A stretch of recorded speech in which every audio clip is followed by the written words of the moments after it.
Hello. It's Alec here. I just wanted to jump in real quick before the episode and preview this a little bit. Jesse Hernandez is one of the most exciting individuals that I've come across with over the last couple of years, and certainly I feel lucky to have been able to interview him. He's a construction leader, a trainer, his own podcast. He does all of this content and really lives and practices what he preaches. Today's episode, while it's focused on construction, I think there's so much for all members of different industries to be able to take and learn from it. We talk about the overlooked investment within construction, other industries, isn't technology, it's not strategy, it's people.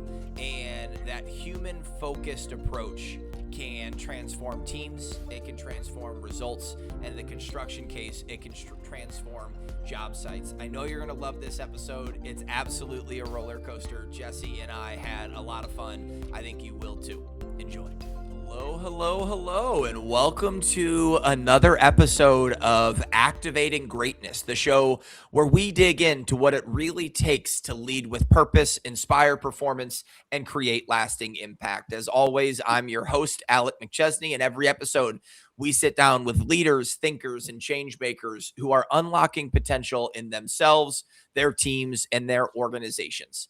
Here, we talk about the real stuff, leadership that drives culture, strategy that creates momentum, and the mindset that turns good intentions into game-changing results. Because greatness, it isn't a title, it's a choice. It's something that you activate every single day. So thank you. Thank you for listening, for showing up, and for being part of a community of leaders who refuse to settle for good enough. Now, let's dive in and meet today's incredible guest. Today's guest is Jesse Hernandez, a construction leader, trainer, and podcast host who brings a deeply human, execution-focused approach to leadership in the construction industry. Jesse came up through the trade, starting as a plumber in the 90s, later working as a subcontractor, before dedicating his career to developing construction leaders across the country. Does that with Depth Builder. He believes the value isn't in new terminology or flashy frameworks, but how leaders show up, how leaders treat people, and how they execute consistently. And in my opinion, he also creates some of the best content on LinkedIn. I've got that listed as Changemaker, but it's also him and Jennifer Lacey. You can find that Changemaker or No BS with Jen and Jess.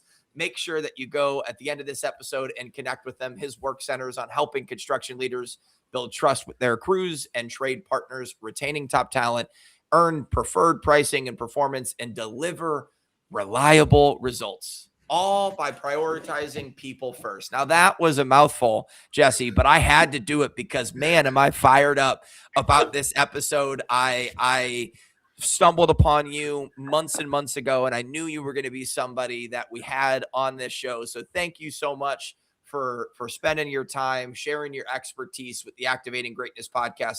For those who aren't familiar with you, Jesse, you want to add any more to that introduction and at least let me take a drink of this water here before I start running? Actually, I'm going to try to take some out because I like to set low expectations. And what you just said was you set some pretty darn high expectations. I think the most important thing that I want people to remember or know about me is that I'm a selfish servant, and I spend as much of my time as I possibly can helping the men and women in our industry do more gooder on and off the clock. Like, I'm about the whole person.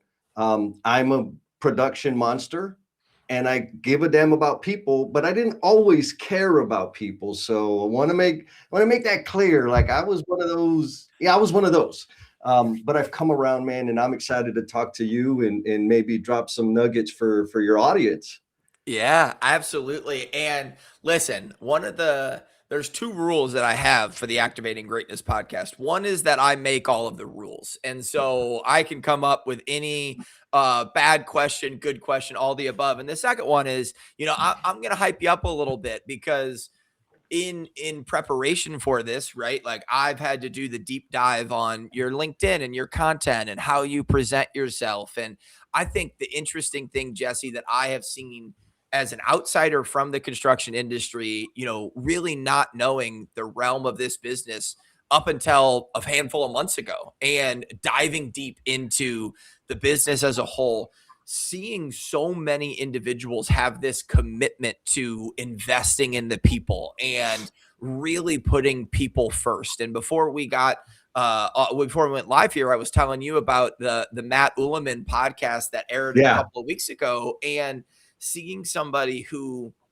a lot of people would perceive as a money, bottom line business, and all Matt cares about is relationships and people and putting people first.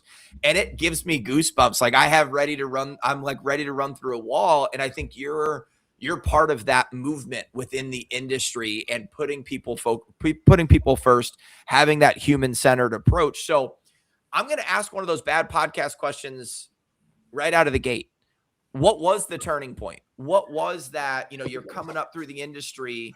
What was that moment that said, hey, here's a light bulb, and I'm seeing that light bulb be clicked on for other people in the industry. I need to seize that as well.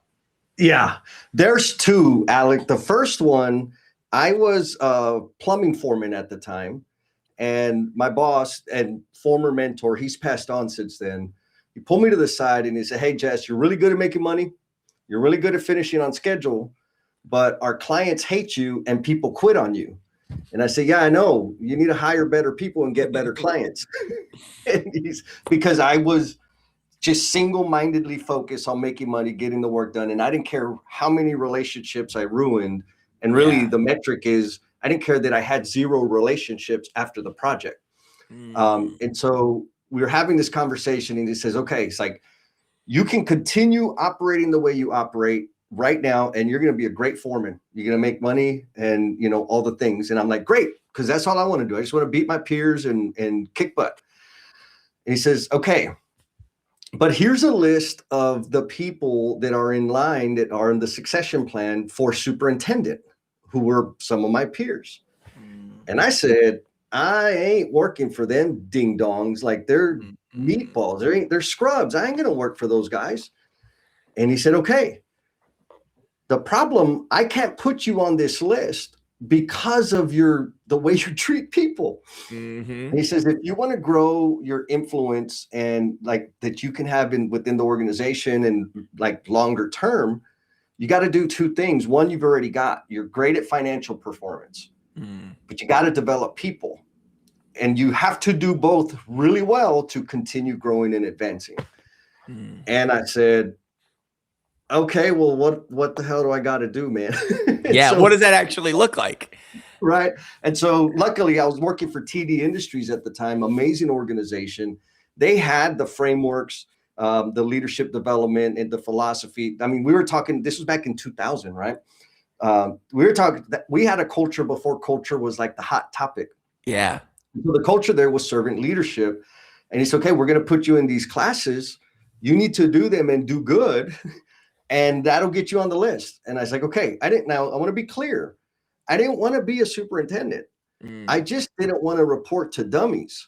That was my motivation. So that was step 1. That was kind of where I started realizing, like, learning about situational leadership and learning about communicating the plan and setting clear expectations and like all of that stuff. I'm like, oh man, like if I just do that, I'd have less arguments. I'd be pissed off less.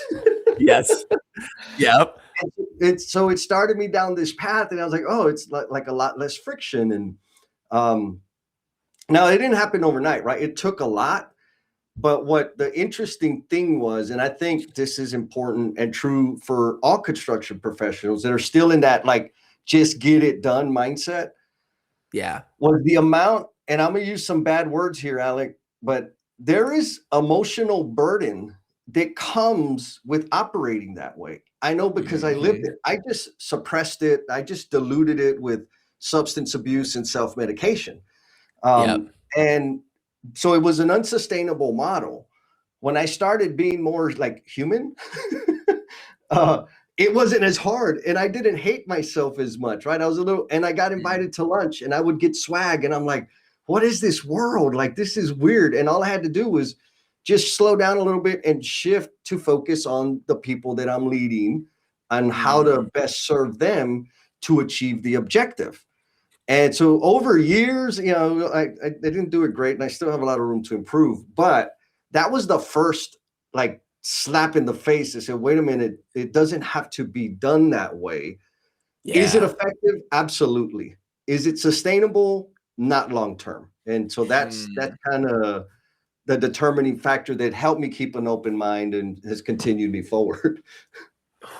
I told you beforehand, I'm a goosebumps guy, and I'm like ready to run through the wall, even just that answer right out of the gate, because, well, twofold answer and maybe a follow-up question. The first is that organization recognizing your potential and investing in you as a person, right? Yep. And in whether it took a week, a year, 18 months, whatever it is, but showing you that there is a better way and recognizing that you have talent at 1, 2, or 3 things, but hey, we need to invest in you, and not saying good luck, go do it, or if you don't do it, you're fired, but hey, look at what's the future. This is where you're headed.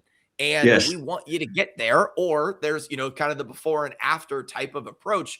And that is something that not enough organizations do. They plan for people to fail, but they're not planning for them to succeed and investing in them to succeed. So the follow-up question, Jesse, talk to me now, right? Like I'm going to drill you a little bit on some specific questions within construction, but what do you do? Like, what are you integrating for teams on a day-to-day basis? What are you preaching, for lack of a better term, after those years of learning and evolving and continuing to get better? Yeah, I think the easiest but convoluted way to describe how I do that now is because, now I'm a consulting coach trainer. And so I've historically, I think our industry entirely has been super process system focused, because those are the easy things, right? Yeah, that's the easy stuff. And we completely ignore the human element, the people part. And our business is a social, technical business. Yeah. All of the emphasis is on the technical elements of our business, the building and the, attaching. I jokingly, but mostly seriously, when I'm, talking to a prospect, folks that want to bring me in and do some consulting with them, they're like, well, we're considering these production systems. Which one do you think's the best? And my answer is always all of them. Mm-hmm. Every single one of them is perfect. Yeah. Until you put human beings in it. And then it gets messy. Like it doesn't matter. And so the point being, like, we have to account for human beings being human beings. And so in terms of how I help, because I'm an obsessive maniac about process and systems and metrics and performance, all those things. But I also figured out along the way that, there's this human element part. Yeah. And interestingly, because of my career trajectory, right? You already said I started off as an apprentice, 4 years of apprenticeship, foreman, superintendent. I had some pretty heavy responsibilities on the subcontractor side of the business. Then I went to a super big general contractor. I had regional responsibility, and I had to learn how to play and dance on that floor. And then I went to work for a national brand with national responsibility, and I had to play within those constraints. And what I was able to see was like, we're all human. Mm-hmm. We all have the same problems. They might be a bigger revenue number tied to the problem, but they're the same issues of how do we communicate? How do we listen? And people respond in almost predictable ways. Like I'll give you an example. Please. Some leaders, I used to be one of them, come up with an idea to fix a problem because the problem hit my inbox. I don't like the red on my inbox. And I'm going to send an email effective immediately. Thou shalt do X. I don't care if you're a GC owner, PhD laborer. Everybody's going to read that and say, yeah, whatever. Predictable response. Why? Because of the approach. And so that's a simplified example of what people can expect when they're deploying change. People will respond in predictable ways. Yeah. And so the question then becomes, how do we approach it so that we minimize the negative predictions and optimize for the positive prediction outcomes, right? Mm-hmm. And so when we're going through the processes, whatever, I always combine like, okay, these are the processes, these are the steps, and here's what we need to be thinking about or coming up with countermeasures against or in support of the human and social element of what will happen when you deploy this change. And I know that's a little fuzzy, but I think the summary is we're going to do the system, and we're also going to consider and take into account how people will react so that we can be prepared and welcome the reaction, harness the reaction so that we can cultivate trust. And then when we get to deployment, guess what? We're golden. Like we're trucking at that point. Yeah, and one of the things that we talk about all the time at Velocity within this whole human is each of those humans also is different, right? And so you can send a message to Alec and Jesse, I'm gonna make some assumptions about you through all of the YouTube, LinkedIn, and our conversations. You have a very interesting in our disc profiles and birds. You have a very interesting profile because you provide parrot energy in terms of there's great vibes. I could talk to you for hours at a time. Everything you talk about from your background really reads owl and eagle, though. Like, hey, I'm just going to get the damn thing done. I see do the damn thing in the background on the wall, which I'm going to ask you about in a minute. And then from a numbers and portfolio and P&L, all of this stuff, it's owl. So you have this super interesting, like, how do you read it as an owl? How do you read it as a parrot? And the way that I read something is also different than the way that Jennifer or Amanda or John is going to read that message. And so when you send that email that says effective immediately, we're doing this, there's going to be some eagles that say, I don't care, I'm doing this the exact same way. There's going to be some doves that are frankly a little upset and sad. And they're like, did I do something wrong? Did I? Yep. And now all of a sudden, all of these different chaotic circles are happening internally. And yes, I say all that as everybody should know how your team communicates, what they want to communicate, like what that style is. But it goes back to this point of the whole human being and how essential that is in order for teams to be successful, for us to be able to remove friction on a job site, at a home office, in between the general contractor and the subcontractors, all these different parties at play, actually understanding where they're at and what they're looking for and vice versa gives us a leg up on the competition as well. Oh my God, 100%. I mean, yes, right. We all have different responses, and again, they can be put in buckets. You start talking about the disc profile. There's a lot of these things that they're not new. We're like the same damn humans all the time. All the time. So yes, go ahead. Right? Like, I got a that's question. what it is. And we try to pretend, or we've convinced ourselves, or maybe been conditioned to think that when I get the title, then they'll listen to me. That ain't true, right? When I get this certificate and this degree, then they'll listen to me. That ain't true. And I'll give you another kind of interesting example. Please. When I do, like, my favorite audience, or maybe another way to think about it, the demographic that I'm best equipped to serve is subcontractors, because I spent almost 20 years on that side of the business, from installer to, doing all kinds of other middle management stuff. And I got insight for GCs and owners. So, I can help a lot. Anyways, foremen are my favorite because that's the hardest damn job I ever had in my life, Alec. Like, not because of the work necessarily, but I had to shift from getting my instant dopamine hits at lunch and at the end of the day when I could turn around and see what I did, to all of a sudden the fruits of my labor was the production of other people, not me. That was hard, man. And I'm a dopamine fiend. And so anyways, I ended up designing some training to help foremen go from installer to foreman, because everybody gets promoted to foreman. and then they get told how much they suck, but nobody Yep. can help them do better at the job.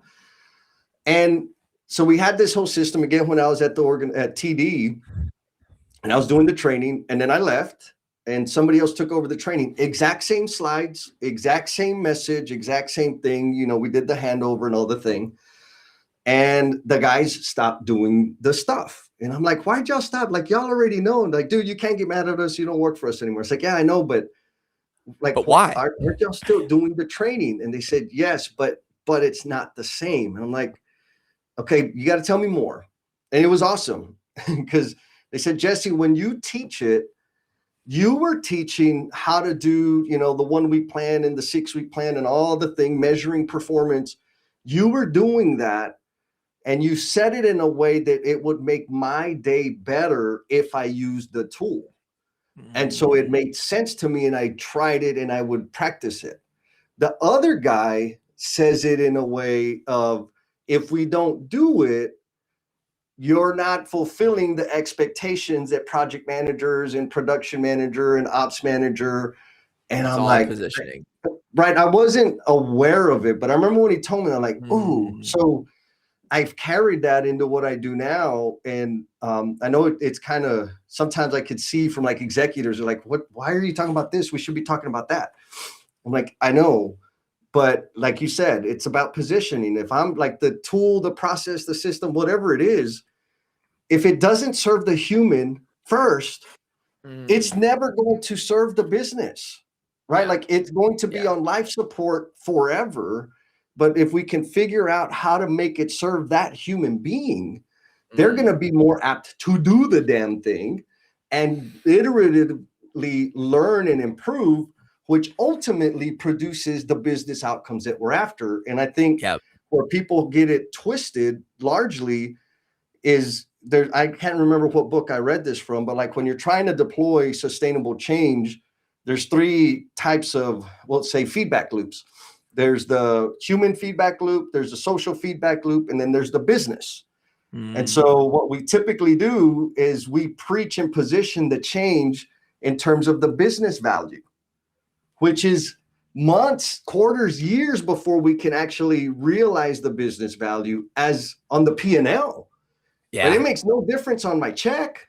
The social value, that's a little easier to see, but we ignore it. We don't design that into the deployment.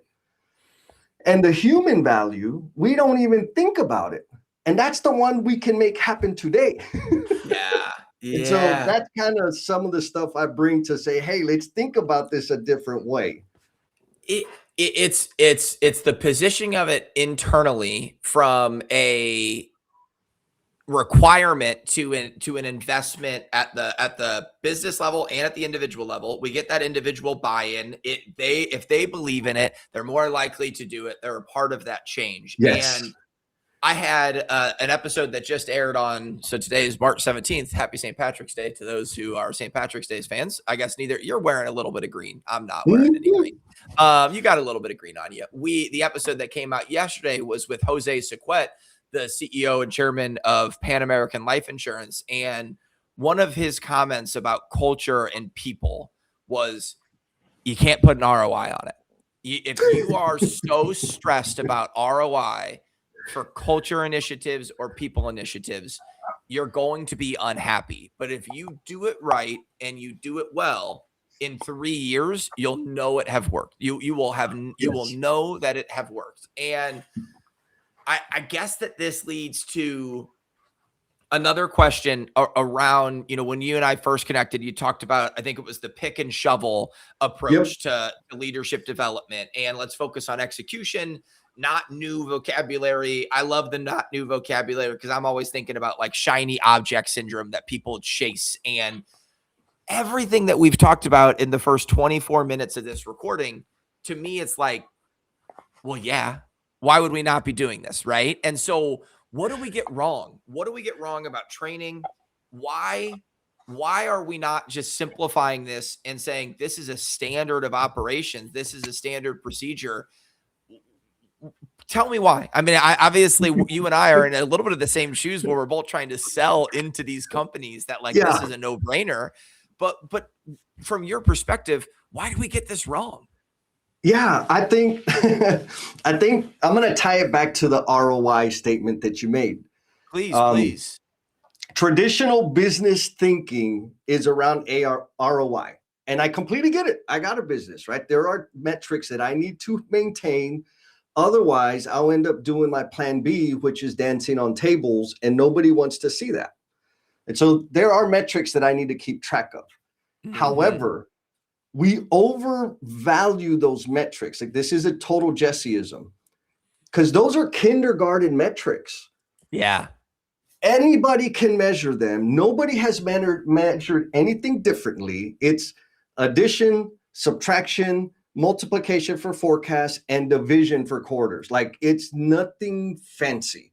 Any of the fancy mathematics only comes into projection, and that's imaginary. So it's kindergarten crap. But we let them govern us entirely. And so the things that are meaningful and impactful are extremely difficult to measure. Yeah. Example, what I love the most is talking to construction executives. They're like, we're here to make money and we want to get our return on investment. And I was like, okay, so you made, yeah. Like, okay, what were the metrics you used that made you decide to have kids? Right? Because if you were talking about ROI and P&L, you wouldn't have done that. Right? Like you would not do that. And so when it comes to making the biggest decisions in our life, we don't have metrics for that. Mm-hmm. But we live fulfilling and we have miraculous experiences in life with or without the freaking metrics. So anyways, where did we get it wrong? The pica pala, right? Pick and shovel approach. It is the simple. That's why I say I take a pick and shovel approach because it's just the simple fundamental things. In construction, a pick and a shovel, I don't know a single job site that did not have to use a pick and a shovel at some point. And I don't care if it's a snow cone stand or a mega billion-dollar capital expenditure. They all have a pick and a shovel in them.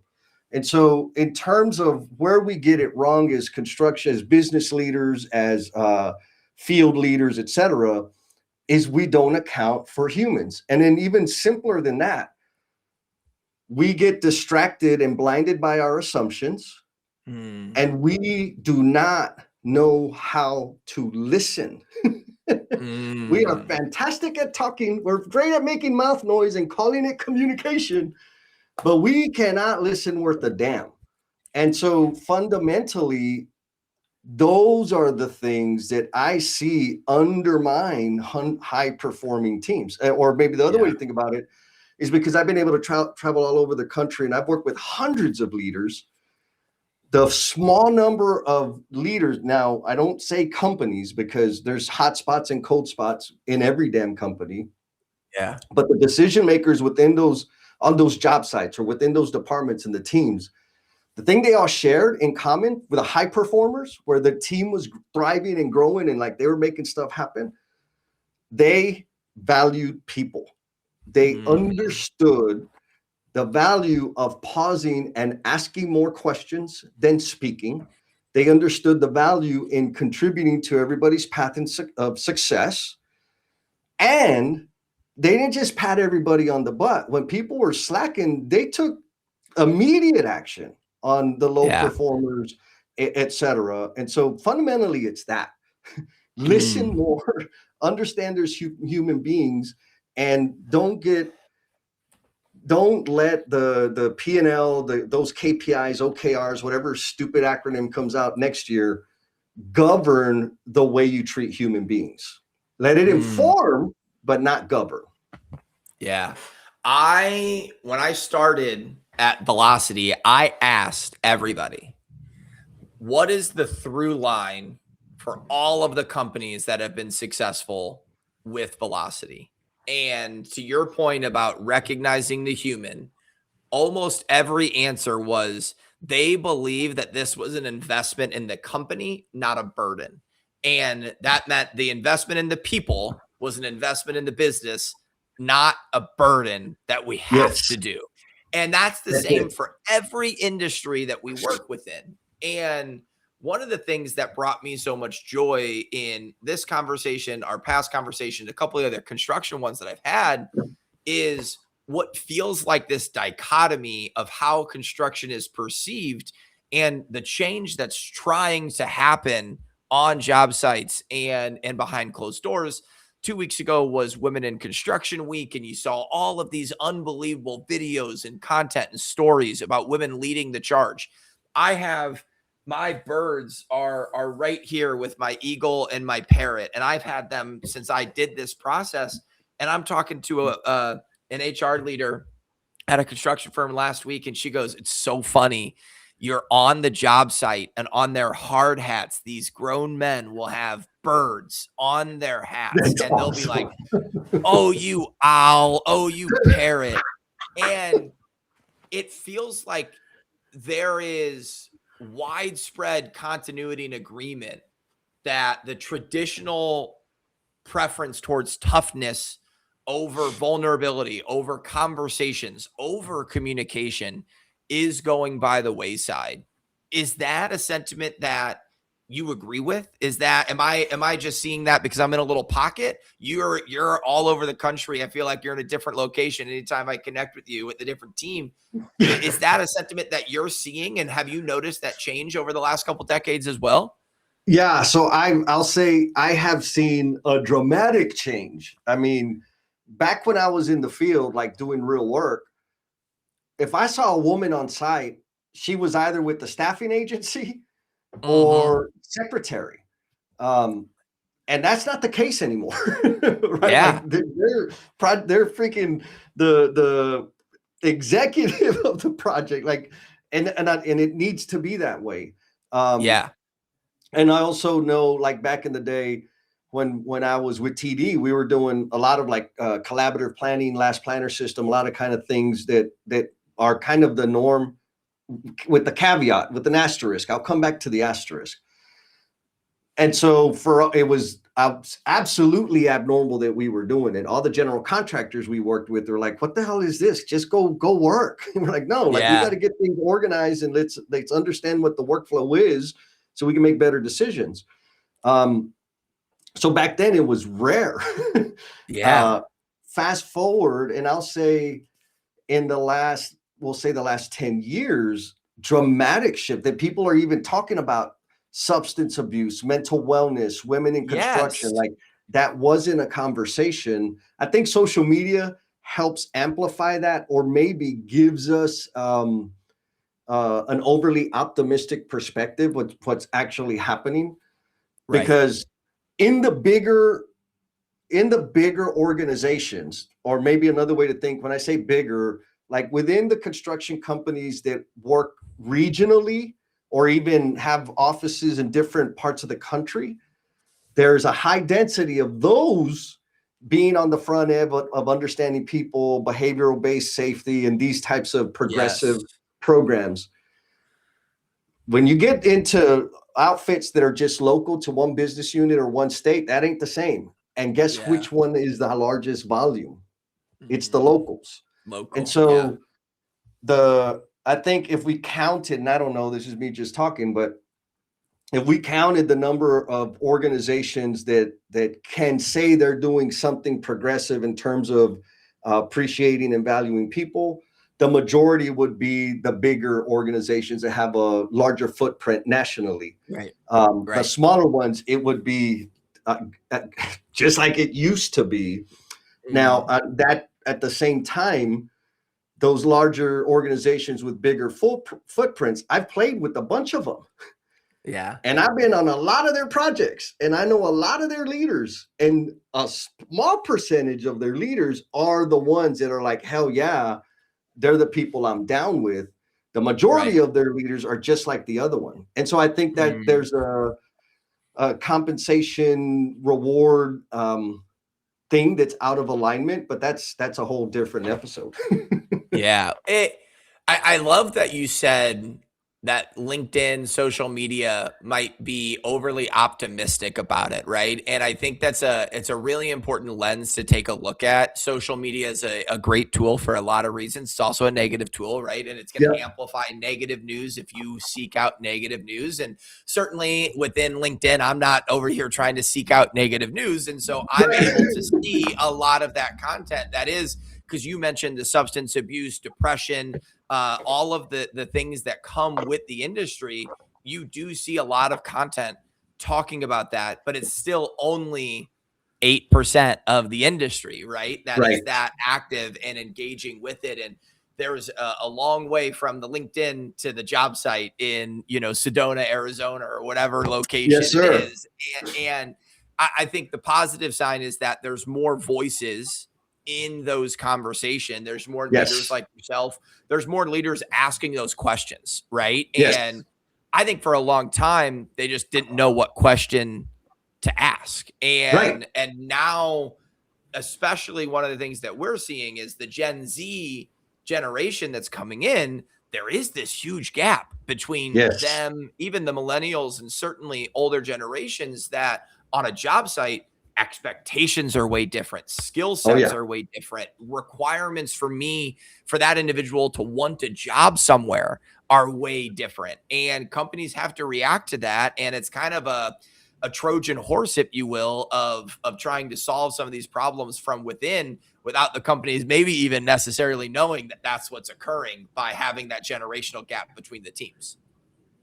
Yeah, no, I think it's the perfect storm, right? Like, if we could map it out in terms of intensity of change to adopting or maybe reconciling the fact that people are important, I would say the last 5 years, it's just freaking hockey stick, right? Now, when I say the perfect storm is we have the exodus of experience because the baby boomer generation is leaving the industry. We have this newer generation, and props to them, man, because they're like ultimate advocates for themselves. Like, they got a skill set that I never had. I'm learning it, but man, I love it. Like, it pisses me off, but I love it because it would have been better if I'd done that.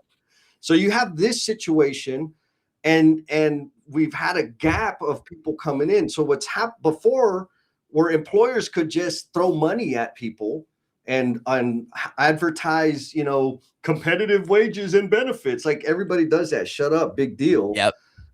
You can't throw money at people anymore. There's just not enough people to do the work. This generation is not going to tolerate being neglected or abused. Mm-hmm. And the folks that did tolerate it, they're gone. Yeah. So you have to dramatically change the way you're doing business. And you see it. Some people are going real hard at AI and technology and tools and ERPs and all the stuff, which those things are fantastic, but they do not solve people problems, man. They're a tool. It is a tool in the bucket. It is a tool in the bucket, but it is not going to solve not only the people, but just people decisions, hiring decisions, the way that you build up your team. If you were making bad decisions before, you're just going to make bad decisions faster, right? Like, that's all that you're going to do from that process. And you said it about the money, and this is something that, we really look at from the Gen Z to the different generations. And I sent out a poll a couple weeks ago to some of my connections that are spanning the different generations. And I said, would you take $25,000 extra dollars to work at an office 5 days a week? Or would you give up that $25,000 to work at home the 5 days a week? Everybody under the age of 27 said, I don't need the $25,000. I would like to be at my house. And everybody over the age of 35 said, I will take the $25,000 and I'll work in the office. And it was 10 people, but it was like so obvious that one direction was going to go this way and another was going to go this way. $9,000 or a 2.5% raise is not going to make somebody stay if they're unhappy in that generation. They want those programs. They want to know that you see them as a potential leader, that you have a pathway, a succession plan, a career program. They want to be invested in at the human being level and see the impact for the company more so than they want a 1.5% cost of living raise that isn't going to impact their check that much anyway, right? Like, let's just call a spade on the 1.5% raise anyway. So it's a really interesting time. And I don't know what direction everyone's going to go, but I think there's going to be clear winners in about 3 years. Yes. There's going to be clear winners who invested in this and made it a priority intentionally. Yeah, 100%. I mean, I'm seeing it now. And what I had this weird observation because I've been doing training and stuff for a long time. But here in the last, we'll say 6 months, what I've noticed is I got a lot of people that are interested and asking questions. And when I say a lot of people, I'm talking about the ones with the highlights like me, right? And the young people, which used to be the situation was the guys with the highlights, they sat like this. Yep. And as soon as class was over, they were gone. And so I saw that as a signal, like they're looking for a different way. They're done with, they clearly have surrendered to the old way ain't working. There's got to be something different. So I reached out to some of my friends, Jennifer Lacey, Sean Moran, a few people that I know that are, involved, like have national reach. And they're like, you know what? I'm kind of seeing the same thing. And so what I see is like the people, grassroots, right? The superintendents, project managers, project engineers, foremen, installers, they want a different experience. They just don't know what does that look like? Yes. Right? And so the decision makers, the leaders, the project leaders, the department leaders, the business unit leaders that figure out how to systemically demonstrate appreciation for everybody that comes on their job site, they're going to win. Mm-hmm. They're going to get the talent. And when they get the talent, guess what? They're going to produce better outcomes for their clients, which means they're going to be able to lower their costs, gain market share, and smoke everybody. Like, there is no doubt in my mind that that's exactly what's going to happen. Even you're confirming it, right? And so I'm just here for like those leaders out there. They're like, hey, I know I want to do it different. I don't know exactly how to do it. And maybe I'm not good at connecting with the field. I can do that, right? I can help you. I want to help you because there's too many people working in a situation where they're not going to thrive and they're not going to grow. And those decision makers within that firm don't care. I want to free those people. Yes. This is coming right out on LinkedIn. That's a LinkedIn snippet next week because it's so good, and it's a fantastic segue for us to get to the rapid fire questions before I get you out of here, because I just looked down. I told you I'd looked down at one point and it would be 40 minutes in, and here we are. We easily could record 2 or 3 of these. Maybe we'll do a 2027 episode, like, or I like it. We'll do a forward looking. I do want to say, you said something there that has been a crux. It's been an obstacle for teams and individuals for all of eternity, which is, I don't know what different would look like. And that is not a reason to not find different. That is not a reason to not ask for different. It's not a reason to not try to find a new way. And so if you're hearing this, and whether you're in the construction side and you're like, this all makes sense, or insurance, life science, whoever it is, the saying, I don't know what different would look like, is not a reason to not pursue different. We have to find better ways to do business. And this is a perfect example of that. Jesse, 4 rapid fire questions. About 30 seconds each. We'll see. I don't think that you're going to be a 30-second each kind of guy. We'll see. We'll see. I'll try.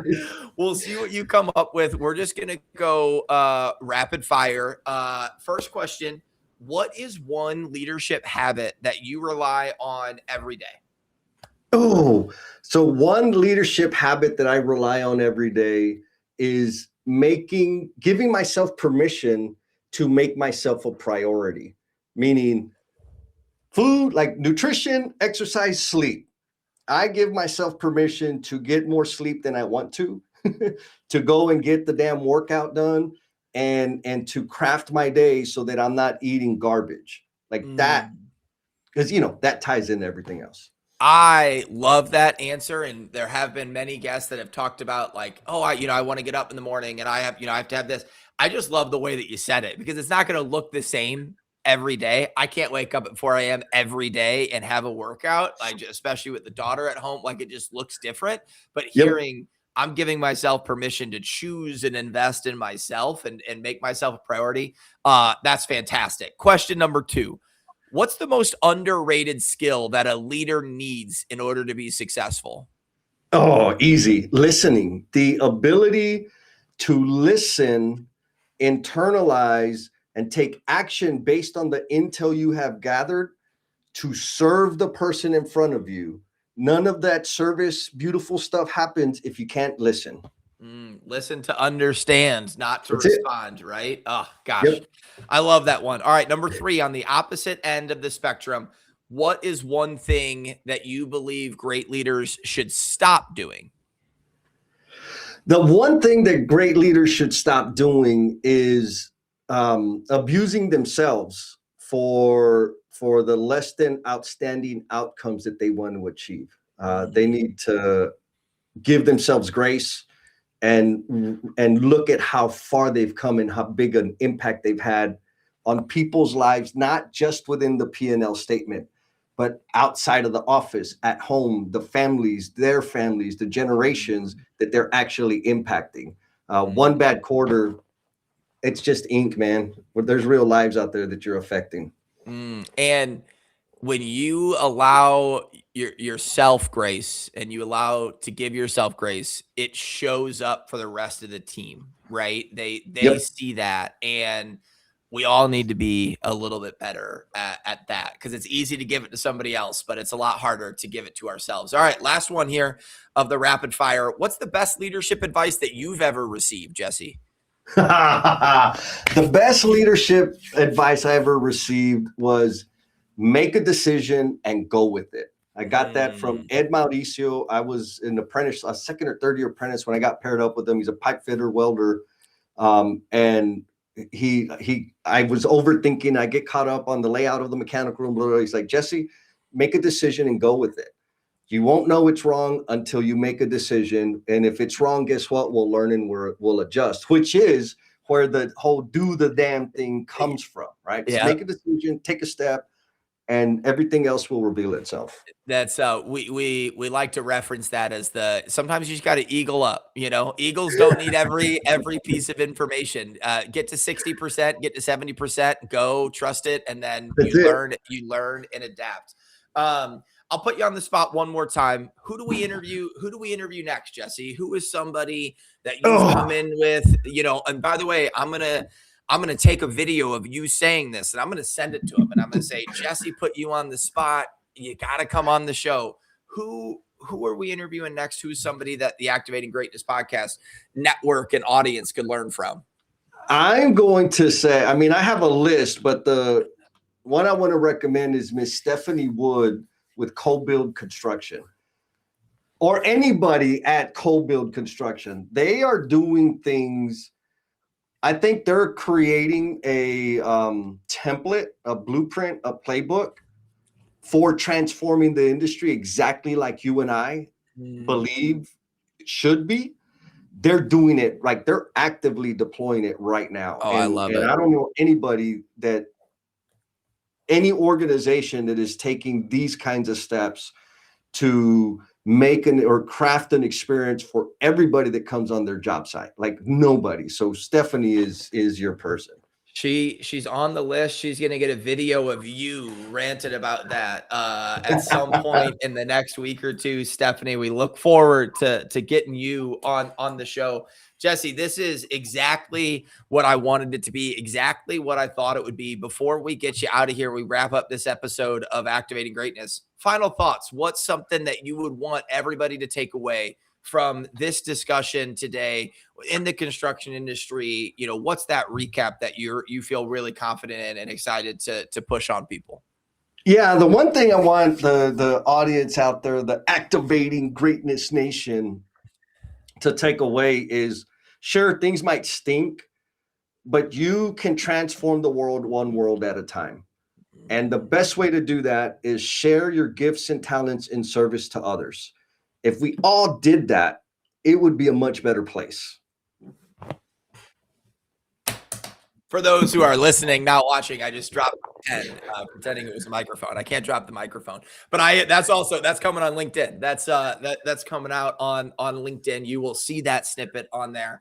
I think that it comes back to that find a better way. And I think that is just it's a beautiful sentiment. And one of the recurring themes, Jesse, I'm gonna get you out of here, I promise. But one of the recurring themes of all of these episodes, we're now, I think you're episode 28 in 2026, and we are just off and running, has been that we can make work better. We can make work human. We can make work better. We have to do it for 60, 70, 80% of our lives, depending on who you are and when you started and where you're at.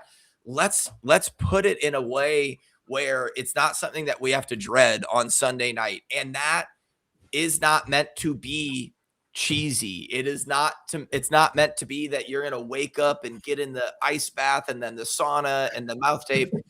I do wear mouth tape. It's really good.